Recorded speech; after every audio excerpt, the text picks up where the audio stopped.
இந்த மாதத்துக்குரிய வாக்குத்தத்த வசனம் எரேமியா 23:5-6.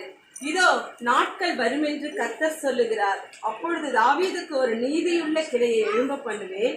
அவர் ராஜாவாய் இருந்து ஞானமாய் ராஜரிகம் பண்ணி பூமியிலே நியாயத்தையும் நீதியையும் நடப்பிப்பார்.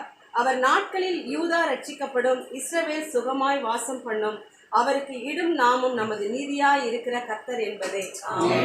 உங்களிடத்தில் இருக்கிற தேவனுக்கு மகிமையும் பூமியிலே சமாதானமும் மனுஷன் மேல் பிரியமும் உண்டாவதாக என்று சொல்லி அந்த தேவ தூதர்கள் வாழ்க்கைய வண்ணம் இன்று நமது திருச்சபை சார்பாக கிறிஸ்துமஸ் மற்றும் புத்தாண்டு வாழ்த்துக்களை தெரிவித்துக் கொள்கிறோம். ஆறாவது நாளிலும் வாழ்த்துதலை திருச்சபை மக்களுக்கு ஆண்டவரே நாங்கள் சென்று நாங்கள் பாடி ஜெபிக்க உதவி செய்வதற்காக ஸ்தோத்திரமானவரே. ஆண்டவரே இந்த ஊழியத்தை நாங்கள் முடிப்பதற்கு எங்களுக்கு பலன் தந்து இந்த 7ஆம் நாளிலும் எங்களோடு கூட வந்து இந்த மகத்தான ஊழியத்தை செய்த ஒவ்வொருவருக்காய் ஜெபிக்கிறேன். அது உமக்காய் நடந்த கால்கள், உமக்காய் பாடின ஒவ்வொருடைய நாவுகள், உமக்காய்